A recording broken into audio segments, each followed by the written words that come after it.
Hello, viewers around the world. You're welcome. Good morning, good day to you, wherever you are. My name is Godwin Iweajunwa, and we're here on our Friday global audience program called World Affairs, SSM World Affairs. And I'm here with my colleagues and coordinators from different parts of the world. In faraway Lagos, Nigeria is Ogbeni Olayinka Raji. Ogbeni Olayinka Hello. Raji, good morning, sir. Good morning, Mark. Good morning, viewers across the world. Welcome to our Friday program. Thank you very much, Raji. You're welcome. And joining us in faraway Toronto, Canada is Sajo Chukwu. Sajo Chukwu, good morning, sir. Good morning, Mark Godwin, and good morning, Raji. Good morning, viewers from around the world. Welcome to our Friday show, International News. It's going to be a fantastic one today. Yes, sir. International news, and that's what we do. Gentlemen, first of all, I want to say we appreciate efforts being made by you all to give this update. Right here, close to me, let's begin with that. Right here, close to me is Netherlands. Netherlands is under Nigerians are in Netherlands now. Right about now, we have a huge number of Nigerians and the president meeting with the Dutch Prime Minister Rutte, and they are discussing clean energy. They say they are discussing quality lithium products that will power clean energy for Europeans.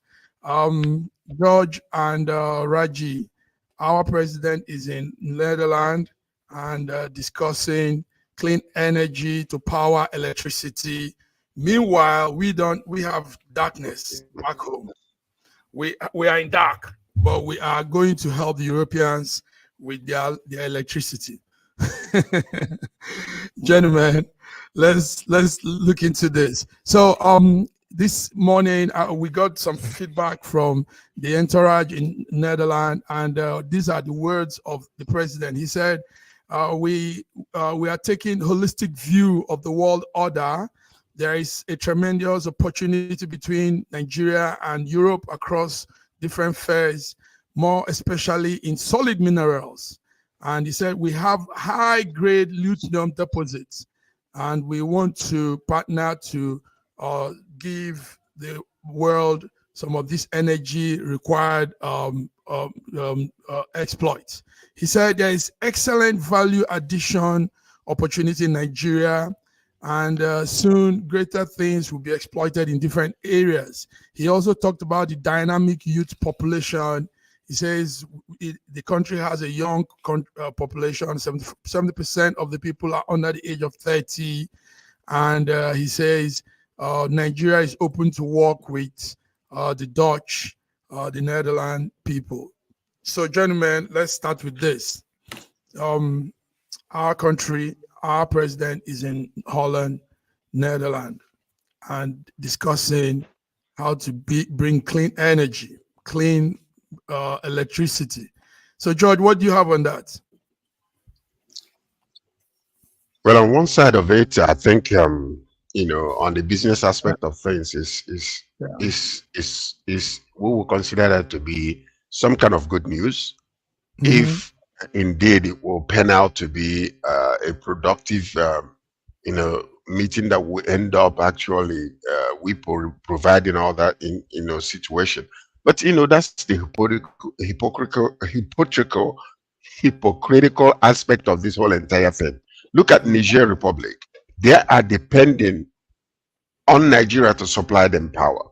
But for many, many years, they were supplying France with all kinds of, the France will come and take, the minerals, a dime a dozen, leaving these people poverty-stricken and then dependent on Nigeria for energy. When the coup took place, Nigeria had to shut down the electricity, the power supply to Niger, and they were in darkness. Isn't that kind of backwards? And that's exactly what we are talking about. We have become nothing but, you go, you take your minerals, you take it to there, you're making promises, but you don't do anything with that. Why can't they come to Nigeria, build a plant over there, make a deal with these people. While we are giving them this mineral to supply them light, they will build a plant in Nigeria and use it also to help us out. There can be a trade by barter situation, so we can have light in Nigeria. We are being also used again and again and again and again, and we don't even understand how less they think of us when we think this way. And we think we're going around, just making all kinds of noise. We are connecting with businesses while your people are home, are still backwards, almost like in the 40s. In the 40s, not even in the 50s, in the 40s. Let's bring in our man, Godwin eBay from Moscow. Godwin eBay, you're welcome to News Echo Friday World Affairs. Thank you so much for having me. Thank you, Legends. Thank you. Viewers for tuning in. Welcome, welcome, Godwin. Okay, Godwin, you just came in on time. We're talking Nigeria's president with the Dutch government. Our president is there in Holland. In Netherlands, and he's there to talk business, like he said. We got some memo this morning, and he says they are talking clean energy with quality lithium that Nigeria could supply to the Netherlands. Raji, yes, sir. What's your take on this? Clean energy, lithium, we have in large quantity. We have it, and we are going out to give it to some other people. Sometimes I wonder about my country and about the African mentality. Regularly, does Nigeria say that 1 out of every black person is a Nigerian? Just silly statistics. With that power, what do we do with it? Well, what do we do with it? Now, you are going to Holland and you are discussing clean energy with Holland. Nigeria is nowhere near even thinking of clean energy for itself. Nowhere near it. I would have expected that being in that great country, that agricultural country, Nigeria would discuss more about agriculture, especially about the dairy manufacturing process. Yes, rather than clean energy. We are still, our mentality is still on export of raw materials. Export of raw materials. Even though I agree with you that, look, we are not nowhere near. Nigeria cannot even start thinking of clean energy now. And before Tinubu came in, he had mentioned that, look, Nigeria is actually a gas island, and will produce our energy with gas. So, and there's what amount, even the manufacturing process of extracting lithium, converting it to lithium-ion batteries, is so energy dependent that we shouldn't be discussing all these things. In fact, it shouldn't be a major discussion point in Netherlands. If we really needed something, yes. Thank you. Thank you. Point, yes. You said some real strong things there. Dr. Godwin, how do you think that we having all these things we have, and the man also talked about the youth number, that Nigeria is 70% young people under the age of 30. And all of these are good factors, believe me. But we're always thinking of, like George said, or Raji said, we're always thinking of giving out instead of using what we have to build this young generation, young population, build our country. All the gas, the oil, everything that we have, we keep looking for people to come and buy it, and they will now give us the byproduct. Is it not interesting, Dr. Godwin? Let's hear from you. Well, it's interesting. Many of my fans, subscribers would bear witness that I released a video about solving power issues once and for all. And I propose, maybe I'll just quickly try and talk about it. I propose quickly electricity sector. I talked about power generation, distribution, transmission, the part that is government owned, private owned. I talked about what we generate, 11 gigawatts, as compared to what we need, 40 gigawatts. I used Russia and Nigeria to compare what is obtainable in advanced countries, arguing that the 40 gigawatt is a minimum and that really advanced countries will use up to 200 gigawatts. For example, to keep Russia economy, it needs about 200 gigawatts. Now, I made a table comparing the population. We have 219 million, generating 11 gigawatts, and Russia generating 144 million with 220 gigawatts. So we can see that the electricity generation per capita is 30 times more than what Nigerians are able to. And then later I talked about diplomatic achievements and other areas of improvement. But what am I talking about is just to, you can go to my channel and watch that. But why am I talking about this? That when we speak about cooperation with Africa, we should understand that competition is good. We should allow, a lot of people tend to pick one side and say, oh, it must only be Sweden cooperating, or must only be Holland. I mean, we should welcome everyone who wants to do business with Africa. Competition is good. Secondly, we shouldn't be naive enough to think that all types of cooperation are the same. The main thing, straw that breaks the camel back every time is technology transfer. Nobody will want to transfer technology just to you just like that. It's a lot of research and development. It's a lot of patents. It's a lot of trade secrets. They need much more than morality, much more than rules-based order, much more than humanity, conscience, virtue signaling to pass over to you technological transfer that is worth a lot. So you need to really build that diplomatic relationship, those guarantees. You have to reduce political instability so that if they eventually strike a deal, the next administrations aren't going to come to torpedo it. And what many of these big geopolitical powers can do is by guaranteeing that their military is there, for example, or they have a base there, or they have some deal with you. For example, if they build a nuclear plant, you can almost not go to anybody else. You would keep on coming to the person who built the nuclear plant for you. So this kind of things are very necessary, but it's not going to be by PT and all these things. It has to be by real negotiation and real guarantees. Yeah. Thank you very much. Can I say something also? Oh, okay, I was coming to you, George. Yes, okay, go ahead. Say what you want to say. Okay, it pins down to nothing but the power of negotiation. They come to you with all these promises sometimes, like China. If you do a study on China and what most African countries that have entered into, they will free willy give you, we'll build your railroad, we'll build your airport, we'll do this, we'll do that. But this is how much you're going to be paying us in terms of that. Do you know that most of the seaports in Africa are owned by China today? They have hijacked it because of the incapability of these countries to pay back China what they owe them.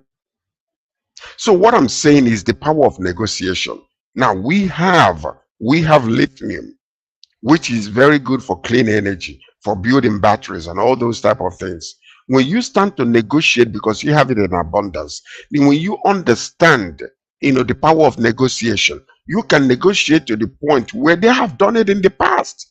Where, okay, we will do this for you, and this is what we'll do in return. Maybe you give us this particular product, like what Niger was shipping to France for many years, but they were getting nothing in return. So that is the power of negotiation that we are talking about. If we become a producing nation rather than a consumer nation, like most of these deals that are being made, I can guarantee you part of the motivation behind it is we're dependent on oil today, but any other side mineral that is being exported is not being accounted for. Californium that is being taken from Sambisa forest, nobody gives account of it up until today.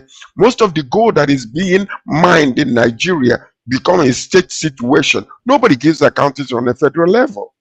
So, when you think about all of these things, it's very, very, it's a very discouraging situation. Very discouraging.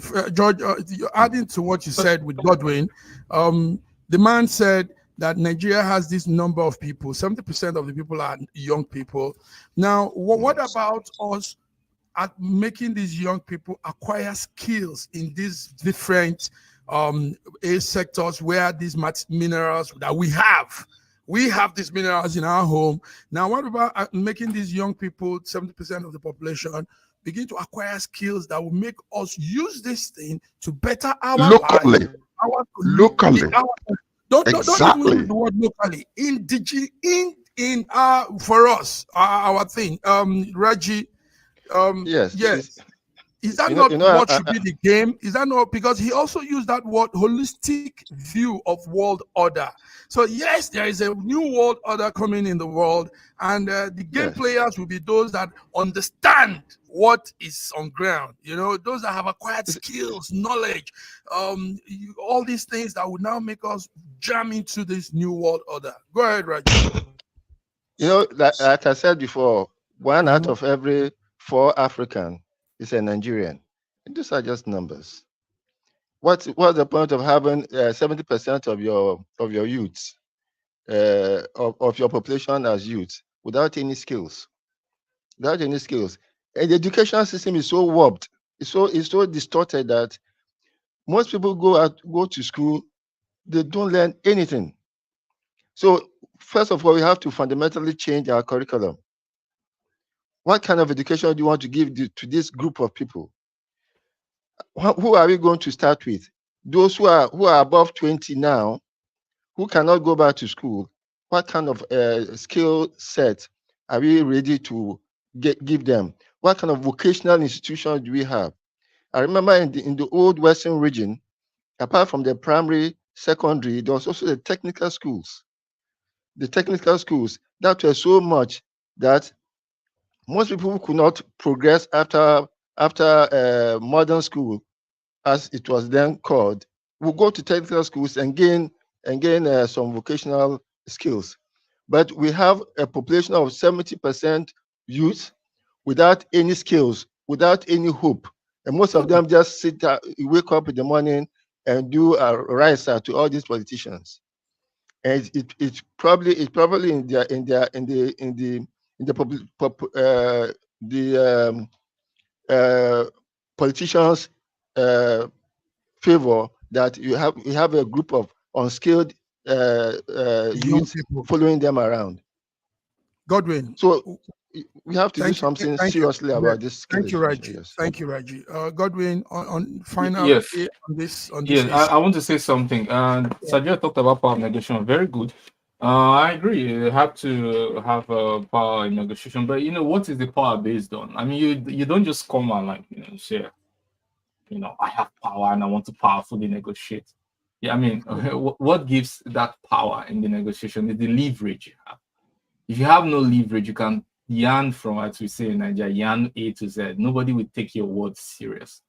So there are some countries that have taken drastic measures, like Burkina Faso. They ban all export of semi-mechanized goods, ban all export of meat, meal. To create that necessity is the mother of invention. If the local community is feeding itself, producing for itself, it's not exporting things, there's nowhere to export it, instead it's channeled into local production, then the demand for the labor will increase. When the demand for the labor increase in this sector, then the educational need will become very expensive, and a lot of people will be going into that because they know it's a guaranteed sure banker that when you study that line, you get jobs locally and you help the economy.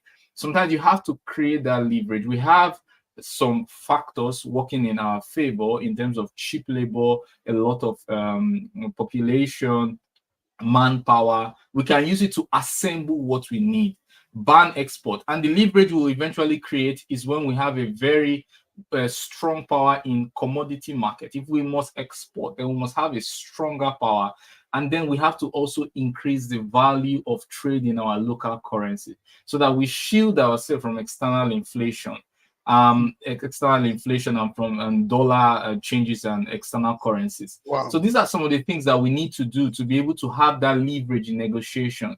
But when you are dependent, you are basically begging for people to buy your oil.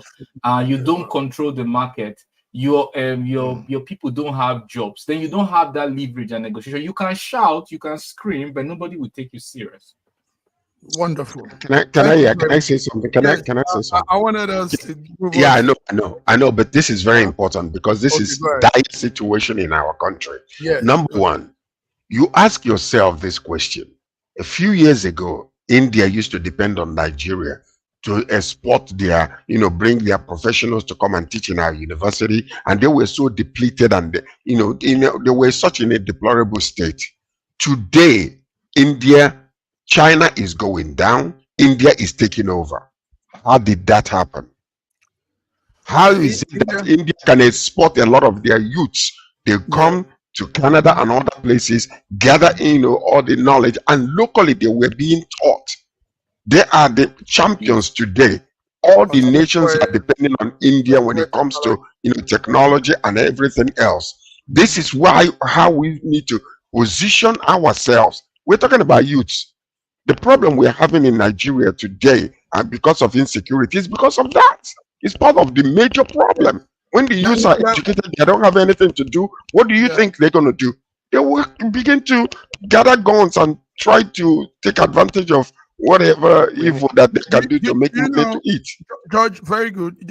Added to what you're saying, I've once said it here in this forum that the youth are not being intentional about this internet thing they are doing. I mean, Nigerian youth, they have skills in this thing. They are very good at doing this, all these, there are things they do, but we are playing with it. And they don't know that that's a big income for them if it's taken seriously. The Nigerian youth also are called Yahoo people, scammers. But do you know government could, like Godwin said, leverage on that skill that they have? That's intelligence to do that thing they do. But they could be harnessed for good with that thing. But you see, that's what India. That's what India has done. That's what India has done. They are outsourcing to them right now. Yes, they are outsourcing to the world. Many of them. Do you know that Apple products and all these major products that used to be manufactured in China, most of them are being done in India today. India is so positioned today that I am telling you, Chinese people, China is threatened by Indian progress. They are crying out. As a matter of, they want to pick a war with India simply because of how powerful they are becoming their global influence. So Nigeria we need to wake up and start playing 60s politics. Our educational system needs to be revitalized. Yes, India deliberately went into IITT and encouraged people to go into IT. In fact, acceptance into those colleges now is so competitive that before you can gain access to that school, you are also at par with gain access to MIT or Caltech. Okay. All right, gentlemen. Educational system needs to be changed. Needs to be changed. We need to create that. We need to create that demand by stop kicking the can along the road and creating fake short-term solutions. Importing technology, licensing technology, exporting to later re-import high-value products. These are just kicking the can down the road. We need to create that need internally, that market, so that everything will fall in place, both the education, the labor, and everything. Adding value to all we're doing. Very good, gentlemen. So, our viewers, that's it. Our president is in with the Dutch Prime Minister and in Netherlands, and this is it. We've broken it down. We hope his team of people are listening to what we're saying. It's not just about going out there. It's really strategizing. Listen to all what these gentlemen have put out here. Guys, let's go on to other stories making round around the world. But before we go, since Godwin is here with us on time, Godwin, is it true that Russia threatens to strike Poland? Information coming in says Russia is making some NATO nuclear weapons in Poland, and that's what they are saying. So we hear from you. I says the primary target is their plan. I mean, The primary target. Poland and Finland. Poland, yes. So Kremlin says nukes are being deployed in their in the country for a primary target. That's how they use the word. Let's hear from you. What's that update coming? Where was that? Yeah, first of all, Putin didn't say anything of this sort. It was said by our deputy prime minister. Yes. But it's not really a threat. Poland has openly said that they are ready to welcome nuclear weapons. And the nuclear doctrine of every nation, of all nuclear powers, is to attack, to allow or condone a nuclear attack if an attack on home soil is imminent, even if it is a preventive or preemptive strike, even when you have not yet been attacked.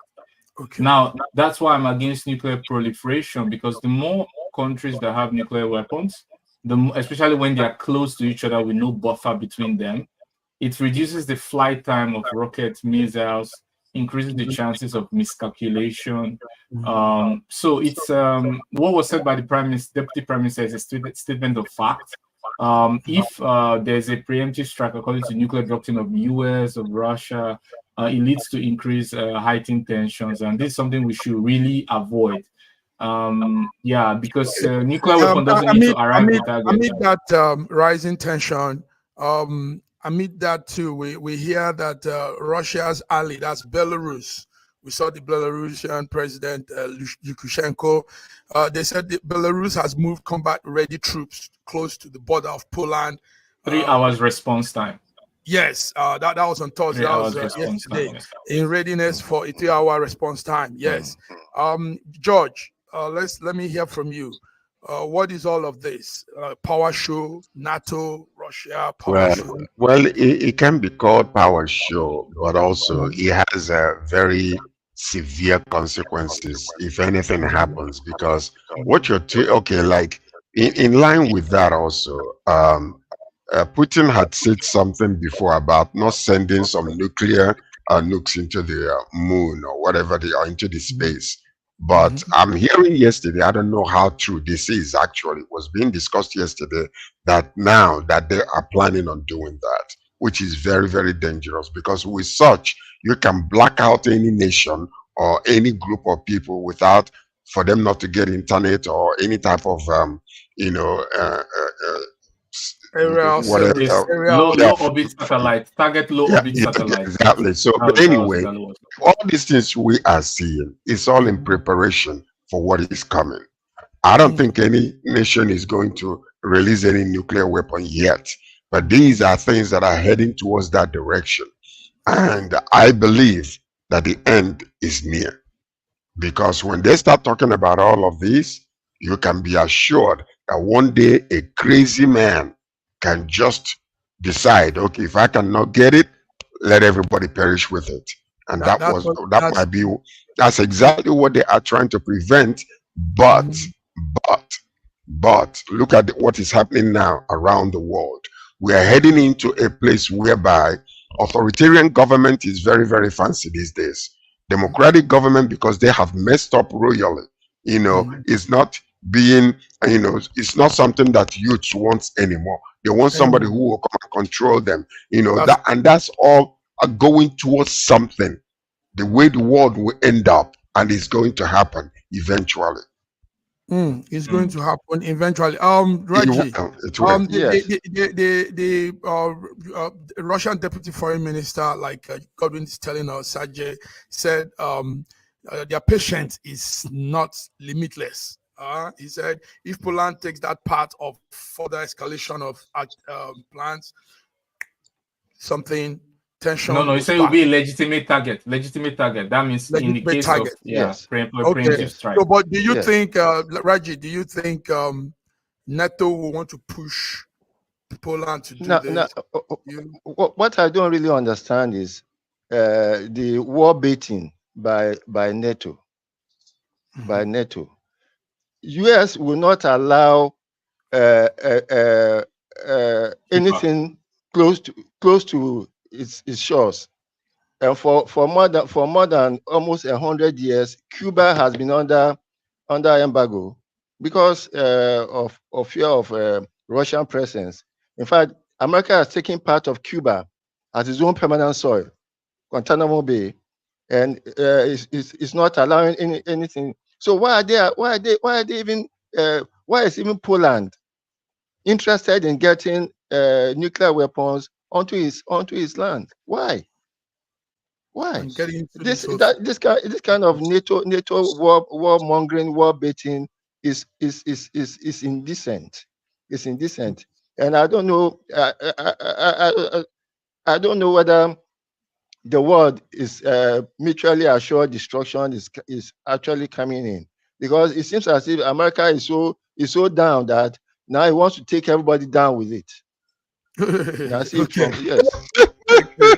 George is laughing. I know George will laugh Okay, at that. let me add something very quickly. Let me add something quickly. There Okay. Add something quickly. all nuclear weapons are usually strategic. Yeah, you have the tactical ones and we have the strategic ones. The strategic ones, these are some of the features they have. The first one they have is they have multiple independent warheads. All strategic nuclear weapons, both in US, both in Russia. They have hypersonic glide vehicles. They have low space orbit trajectory. And they have mid-air flight adjustment for those with cruise capability. Means that defending them is impossible. And they don't even have to arrive the target to cause a catastrophic geological crisis for all of humanity. Whether it explodes in the atmosphere or whether it explodes halfway or land, it doesn't matter where it goes. In the ocean, it doesn't matter where it goes. The wind will do the rest. The atmosphere will do the rest. So all this warmongering and cyber, we have to really think well about the consequence, because it's there for all. But also, Russia and its allies need to also think well. I mean, let nobody ignite anything.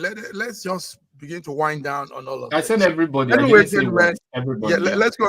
Actually, it's NATO and US. You remember what happened to Hiroshima? Yeah, remember what happened there? So Nagasaki, so we gotta be very careful. But you know what? The point about it is this: some of these people are so bent on their ego that even when they see good, they are blinded by their egotistical positions and power hungry and all those type of things, and positioning themselves to the point where they want to be, whatever. And that's the fear there, because individuals can make a decision that can destroy billions of people, and that is where we are afraid of. What we're afraid of. That's where we're afraid of. And where you have a geriatric president who doesn't even know what a woman is, you are in serious trouble. Okay, let's go on a break, guys. Let's go on a break. Raji's bringing up something.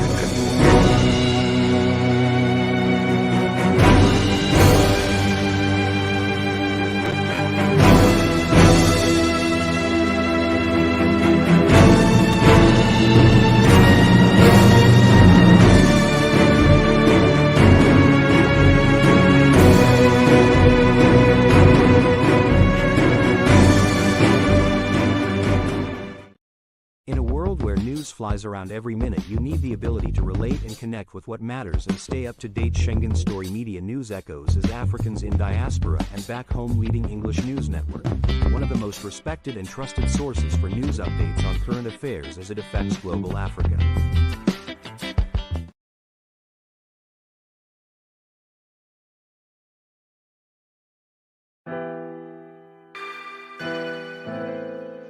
Schengen Story magazine is an African international bi-monthly magazine based in Milan, Italy, and founded in 2016. The publication focuses on personalities, fashion, style, entrepreneurship, and culture for Africans. Though articles on food, movies, fitness, music, travel, sports, technology, and books are also featured. Our lives full of best stories. A lot can happen in a month. Expand your mind, change your world. Get Schengen Story magazine's full editions. Celebrate an Africans make an impact. Read better, the inside story. Your fashion magazine for a better lifestyle. Inspiring stories for you. Your monthly dose of entertainment, a better mind keeping you updated. Hashtag Schengen Story Magazine. Get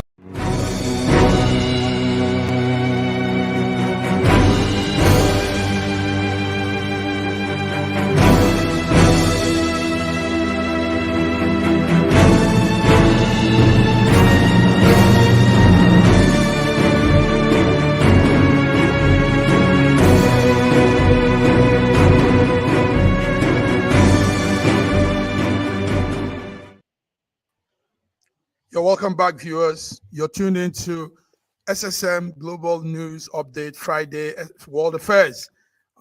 Gentlemen, I would have wanted our correspondent from the UK to have been here for this one, but we will just run through it. Yesterday, we saw something not too good coming from the UK, the Nigerian community there. 2 years after arriving in the UK, a Nigerian abusive husband beat the wife to death with the son's skateboard. The abusive husband beat the wife with the son's skateboard while police were outside waiting for permission to enter from their superior. Crazy story. Let's bring out a photo on that. Now, George, we are seeing more and more of these things happen. More and more. That's the family there. That's the man and the woman that is dead now. Olubumi Abodunde. Olubumi Abodunde Abodunde is the name of the man, and the woman's name is Taiwo. Taiwo, 41-year-old woman, was crushed, and now she's gone. So the Suffolk police is giving up this update, and we're looking at a lot of things. They said Abodunde, the man Olubumi, has shown history of jealousy. He's always suspecting the wife, accusing her of having an affair. At the point, he was even monitoring her movement everywhere she goes. And police gave him some distance. You know, normally when this kind of thing happens, domestic violence, they will give the person involved some distance. Don't come near this person, 50 meters away, or blah, blah, blah. But he was breaking those rules and giving excuses. He needs to take his phone. He needs to get his clothes. He needs to do this. Now he has killed this innocent woman. Gentlemen, let's talk about this. George, it was in the United States. Now it is now. You see, one of the things that we need to actually, especially when families are leaving Nigeria, they have been in Nigeria, married in Nigeria, understand the culture of Nigeria, the male domineering type of attitude in Nigeria, and then they go to a country whereby most of the time the women can easily find a job and the man might not even have a job. And because of the way things are in Europe and North America, it's easier for her to go and find a job cleaning or find a job until she actually uses her own education to get a job. So what you're seeing here is lack of understanding of the way things happen in North America. Now, I think it's a failure of the system, because if they have given this man restriction order to go into the house, and there he's finding excuses to do so, they could have picked him up. These are signs that would have saved this woman's life. Because if the woman had called and said, yes, if the woman had called and said, oh, he's here again and he's giving excuses, they need to pick him up. And given that restriction order, since he was all tight, look at the failure. Look at the main failure there. He was restricted from going into that house. And when the police came there, they discovered that he was in the house. If it is in North America, they would have broken that door. Because already he has failed. He's violated the restriction order. And they're still waiting for what permission to get in there? Come on. That's a failure. Doesn't make any sense. Doesn't make any sense. That's a real failure, yes. Yes, Raji, go ahead. What do you see about this? Yes. No, I'm just agreeing with Sir George. But by the time the police arrived and he was inside the house, they should have broken down the door and saved the woman. And they waited 25 minutes. It was as if they were waiting for the woman to kill the woman before they took action. It is a serious failure. It's a serious failure. Yeah. I don't want to think it was deliberate. Okay. It was not deliberate. I don't think it could have been deliberate, but yes. Now, one thing that has to be said is this. There are challenges which people face. Foreigners, George has always said this. Foreigners face challenges when they come to a new area, a new place. The best way to navigate through some of those challenges is hanging on, if like couples, because nowadays we have so many Nigerian couples, African couples relocating abroad, and we're same story too, you know. So as couples, they should understand that you need to navigate yourself too. It's not easy for anybody. It's as hard as it is for the man, same as for the woman. So it's not a matter of venting your anger on the other side, thinking yours is worse and hers is better. Godwin, in the UK yesterday, the police came out to give us this information of the family of Ubuntu Day.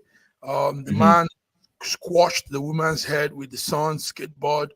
And it's a story. What the story so far is jealousy, suspicions, accusations of having an affair, all these things. What will you add to this?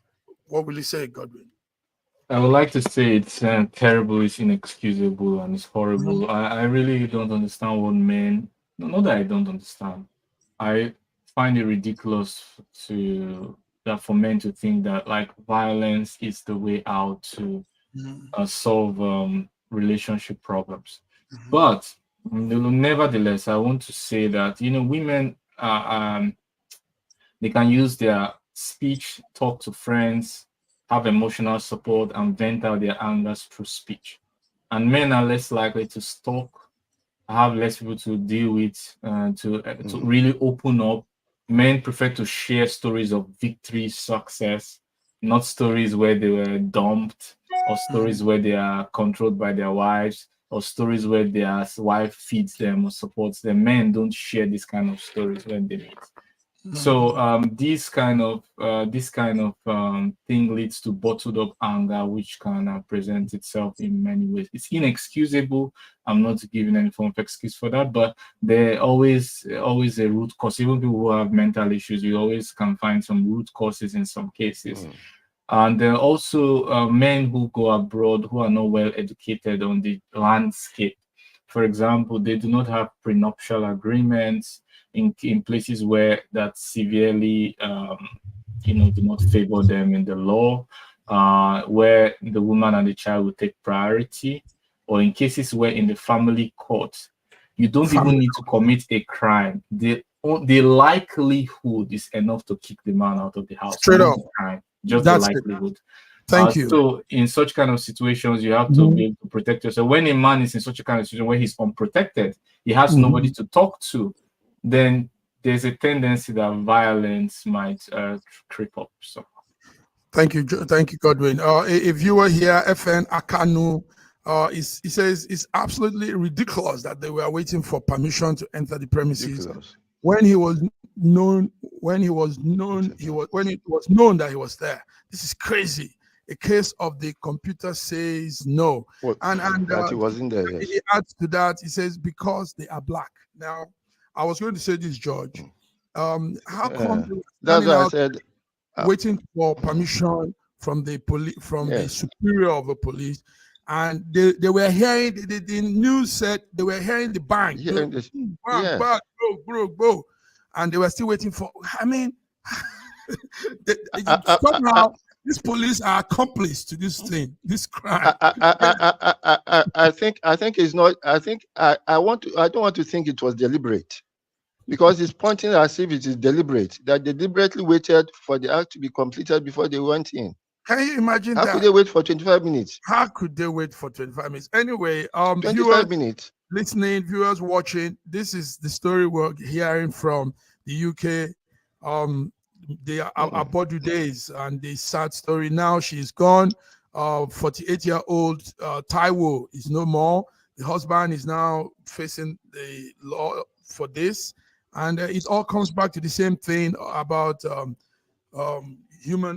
abuses, assault in the home. And George is going to start the program on that. George, I hope you still have your plans. We're starting the program on Yes, we're that. going to start a Fiona. program on that. And Yes, yes, Fiona, we'll be yes. talking relationship And and all that. Go ahead, we George. need to extend our sincere condolences to the families that are involved, because when things like this happen, the victims are either the children, the parents of these, on both sides, So our sincere condolences, and that the Lord will help them to strengthen them in this time of bereavement. Thank you very very much. unfortunate situation. Very unfortunate. All right, guys, let's move on. Viewers, you're still tuning to SSM Friday Update Global Affairs. Let's come to Tanzania. Who has been to Tanzania here? Yeah, that's a beautiful country. You might want to go someday. Yes. Yes, Tanzania is going through some real strong situation now. As you can see, the flood is taking over the whole of Tanzania. It's causing landslide, and it has killed 55 people as of yesterday. But the 155. 155. Yes, 155. Sorry, but the Prime Minister says that number might increase. The rain in Tanzania has become very extreme. There's flood everywhere, and the country is now being all over. There are losses of life, destruction of crops, homes, citizen properties are destroyed, infrastructures as like roads and bridges and railways are being destroyed. Now, this is the predicament in Tanzania. Beautiful city, gentlemen. It's in East Africa for our viewers that are listening. Tanzania is a country in East Africa known for its very vast, wild areas. It also has what they call the Big Five. The Big Five is elephant, lion, leopard, buffalo, and rhino. And Tanzania has all of that. It has that Kilimanjaro National Park. But now Tanzania is in waters everywhere. Guys, who has that story? Godwin, I didn't make it to Tanzania, but I was in Kenya, and I enjoyed my stay. I know that Kenya and Tanzania, they often argue over who is the inventor of Lion King. And because yes, Hakuna Matata and all of that has traces from Kenya and Tanzania, but it's a very sad thing what they are going through. It's a beautiful country. I mean, judging from Kenya, I assume it's also a very beautiful country. My heart goes out to the victims. I understand that based on the height of the flood, which I can see, most of the casualties will be children because of their height, and for them to stay afloat. But we also have to talk about what is the infrastructure level over there in terms of drainage. It's one thing for rain to fall, but what is the drainage? Is there no drainage? And what are the standard of building? Like when you're building in places that are flooded, you have a different standard for foundation and all of that. We also has to be looked into to understand why the death toll is that high and how to prevent it in the future. So once again, my heart goes out to the victims, and I hope they find solace. But very good tip there for them to consider as the year go by, since they know it's they could have this heavy rain. They should really think this point you just gave, Godwin. Nice. Okay, let's move on. Let's not dwell much on Tanzania. You guys have said what you know. Argentina, far away South America. Argentina, right about now we're talking, there's huge protests erupting in Argentina. And it's because of a proposed cut. The government plans to cut university funding. Take it off. Argentina. Are you guys following the Argentina story? So, no, that's not Argentina. So Argentina is going through some real strong protests now. There are pictures, mass pictures from these protests, crowd of people marching, engaging in display of music and dance and brandishing different kinds of posters that is advocating for protection of their education. Argentina is protesting. So the protest is not only in Africa, most times all over. Now they say government is cutting the educational funding. Sir George, you're close to them. Yes. What did you hear about? I was there a couple of years ago. I was in Argentina a couple of years ago. I had a wonderful time. Anyway, and yeah, I see that's part of the situation there when decisions are made without that is very unpopular, and especially the youths are rising up, because when the youths are just going to school or doing their own thing, and the people that are in the government or the leaders are just making decisions that might not favor them. Well, this is part of that what we call civilization. People can rise up and say, no, thus far no further. You're not going to move forward with this. So go back into your parliament and consult with one another. Let's find a better solution.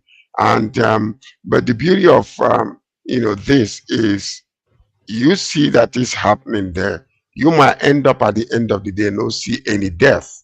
When Nigerians rose up on NSAS, thousands or hundreds of students, young people were massacred, denied that they died, later on went behind and started appeasing the families, and even some cops. Some of those young people might still be in the mortuary right now because they were burying masses of them. So, but this is the difference between some of these developed countries versus what you see in most African countries. So anyway, hopefully they will come to a common level of understanding that will be profitable for everybody.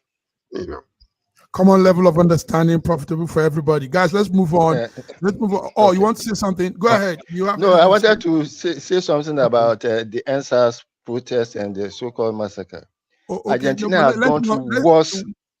Argentina has gone through worse operations than Nigeria has ever gone through. So let's move on. Okay. Yes. In the days of Pinochet, I know. Yes, Argentina in the 1978, Thousands, there was a mass protest that killed a lot of people. Yes, unaccounted for murders and abductions. Yes. So comparing the two is not really. But we understand what George is trying to say. Yes. People, so let's time. We're talking about let's move on. Now. Let's move on. We're talking about now, not then. Let's move on. Yes. All right, guys. Let's move on to Haiti. Also, not too far away from Argentina is that poor country called Haiti. As at last night, the Prime Minister Ariel Henry has resigned, and the transitional council has taken power. So, but what we're saying is the gangs are still ravaging the whole place. Now, will the gang now sit down and negotiate with this transitional council and let peace just be and things begin to work out well? Godwin, are you following Haiti? Are you following what's happening? Yeah, but not so closely. When you It's just the consequences of regime change operations and external influence in their domestic politics from their strong big neighbors. But like when you force regime change, you always create a power vacuum, as we see. Even Milei, as we talked about, is also, while he was voted by the people, it shows the limits of democracy. When you cannot easily remove somebody you installed, but you have to wait for 4 years. For example, you can come under all sort of fictitious manifesto and promises, but when you enter, bam, is the end of the story. To remove him for where you can't, you have to wait for a very long time. Milei actually won the president seemingly won the popular vote. But we can see that their policies don't really go line with the people, and it's sad. I also see some dichotomy in news reporting. When the current leader is favorable or supports the West, like in Milei's case and the Haiti's former president's case, he's a saint. His atrocities are not reported. But when they are no more friends with the West, or they want to join BRICS, then every single mishap they do is carried all over the popular platforms, and goes viral. That's human for you. That's human. Just for you. Yes. Well, listen, it's a very sad story in Haiti. You see, because part of the problem that has existed is the foreign countries. That country has been mortgaged by France and US for many, many years. And most of the leaders were not even elected. They were all, selected and installed. And this is part of the reason why this man was refused. But what you're seeing right now, even this particular group that were appointed, to select their leader, part of the alias barbecue, the man who is, the leader of the rebel, is saying unless we are involved in the process, we don't want it to go on.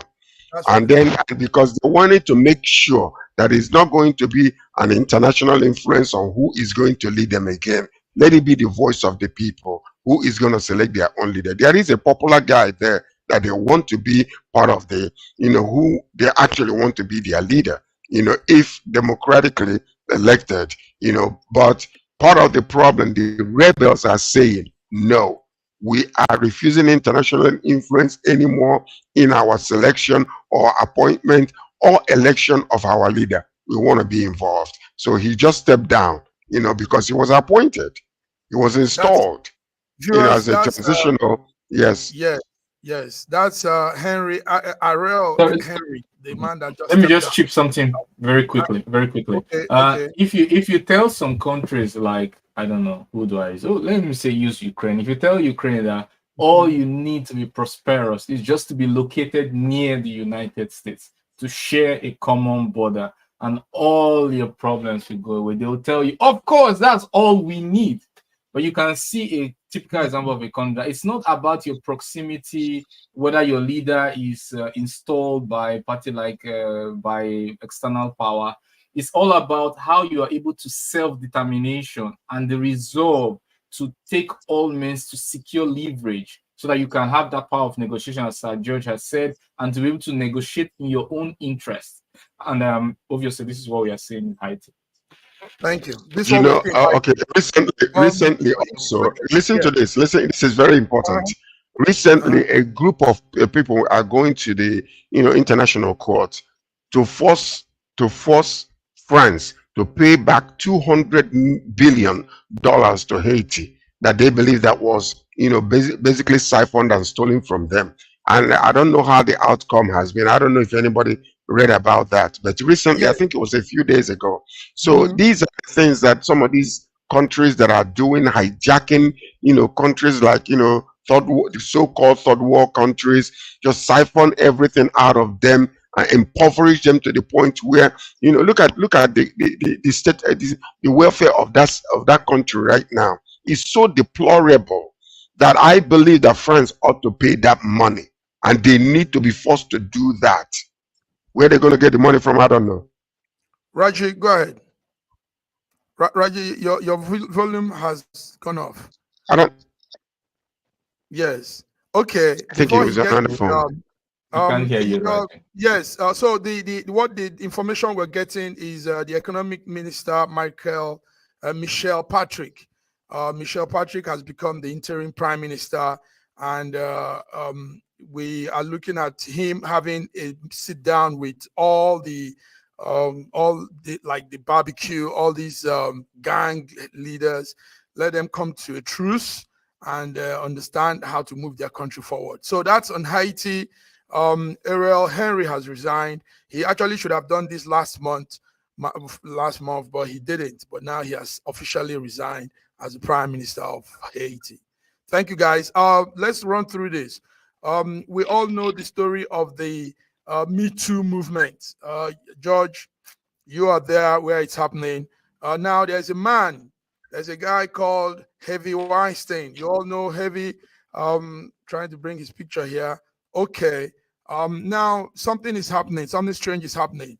A New York court is overturning Harvey's conviction. So that means that probably Harvey might come back, and this won't be fair to all those that were giving the allegations against them. So we're seeing this happen. We're hearing this now from Harvey, from New York. George, do you have any story on this? Yes, I do. Listen, New York, because there were some weaknesses in loopholes in the case itself, so it was overturned, but it's going back to court, but it's not going to come out. because in Los Angeles, actually, yes, in California, he was also charged and he received 16 years there. So that one is still there. So he's not coming out. So he will still be jailed while this particular case is going. They're going to go back to court and they're going to have to retry it, because of those loopholes and mishaps that took place. But he's not coming out. He's going to be in jail because if they bring him out from this one, California will pick him up and jail him too because he got 16 years there. Yes. Okay, let's go with this. That's okay. Thank you. We want to come to another one. Blocks away from the White House, United States students are standing steadfast with Gaza. Who's following that news? Yesterday, we saw strong protests right in front of, not too far away from the White House. And the students are in solidarity with Palestinians. They are camped there outside Washington. And that's a university called George Washington University. They are making arrests, but the students are still standing very strong. Raji, do you have any story on this? Not much, but that I'm glad that the protests have been sustained for so long, in spite of all the restrictions and the arrest and the prosecution of students on various campuses. I'm very happy that it's still ongoing. I'm happy that it's still ongoing. Listen to this. Sorry, George. Okay, go ahead. Godwin, the chant of free Palestinians were hovering the whole U.S. capital city. Free students, professors, even professors were with them. I saw the video and I saw some lecturers, activists all joined in. Now, what do you think is happening? Do they have the complete story? Are they being real, or because also somehow it affects them or something? Godwin? Yes, I do not take sides between Israel and Palestine. I love both countries and I wish them well. But obviously, the killing of civilians in Gaza, it's not helping to reduce anti-Semitism. Instead, it seems to be bringing a lot of people together, to people who naturally wouldn't even like to be in the same room, to condemn this stuff. Obviously, we also have condemned the October 7th, but we also said that it didn't begin on October 7th, and the two-state solution is what we believe in. We hope that Israel and Palestine will be able to resolve their differences and for lasting peace, because we love both countries, and really, I don't want to take sides. Wow, intelligent. Now our man is growing in views. Nice, Godwin. Nice one. That was said well. George, the point is this. The point is this. We condemn October 7th. We condemn it completely and absolutely. But we also condemn, not taking in consideration the innocent elders and children and young men that are being massacred in that place. We condemn it. But we also have to make sure that these youths that are going out there to, shout free Palestinians, they need to also come out and say, let Hamas release the hostages that they have. How long would they hold on to those hostages? Most of them are already dead and unaccountable for. They can't even account for them. So when you are, if you want to be balanced in your views, just put pressure on Hamas, release these people so that they will come to the table to discuss. Don't tell me you come and kill my people, hijack some of my people, you're still holding them hostage. How are you going to be able to, appease Bibi to say, okay, let's stop and talk when you're still holding hostages? He will look weak. He will not do it. So what I'm saying is, when we are protesting, let's be balanced in our views. You condemn this and also condemn that, and then you will come to the middle and negotiate. You can't be on one side saying, oh, free Gaza, free Gaza. Free the hostages. They need to free the hostages.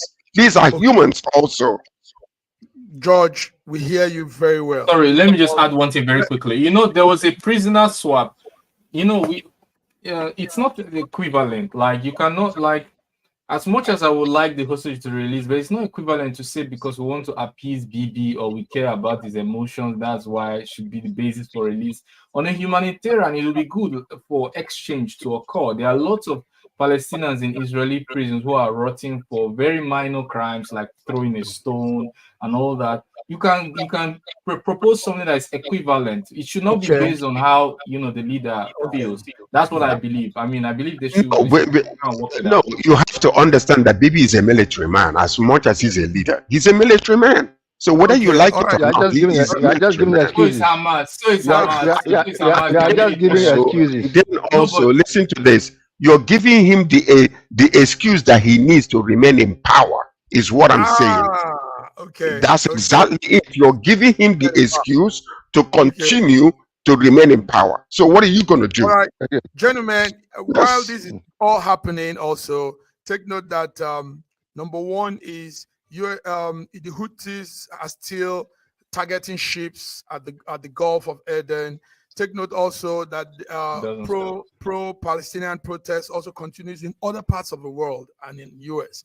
And take note also that Gaza is still a problem. They are trying to get food to children, while Israel, people are starving, is planning to invade Rafah.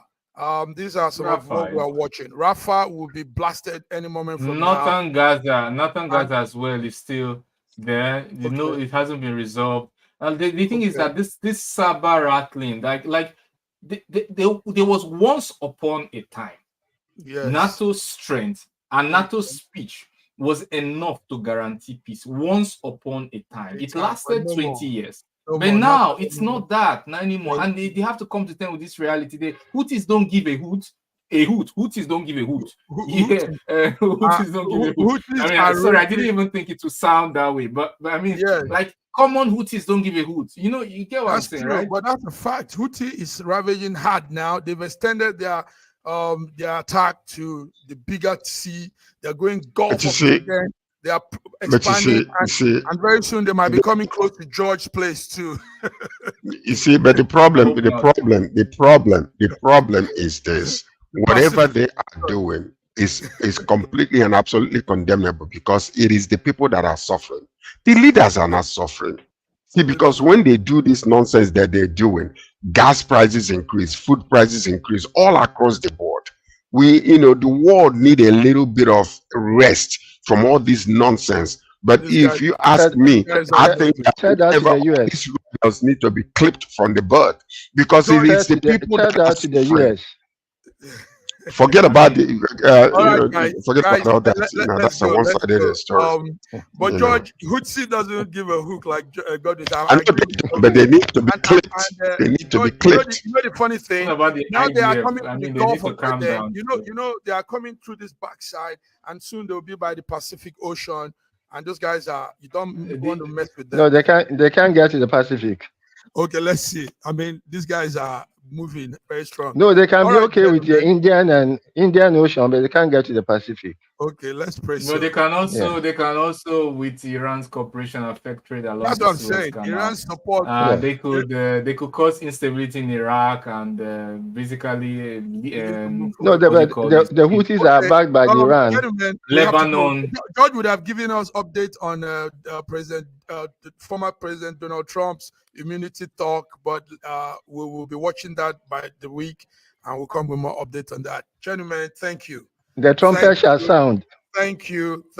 Viewers, you have been tuned in to SSM Global News Update, World Affairs, and here with us has been Dr. Godwin Ibe from Russia, Moscow, Russia, Sir George Chukwu from Toronto, Canada, and our man Ogbeni Olayinka Raji. I want to thank you guys for have a fantastic weekend, y'all.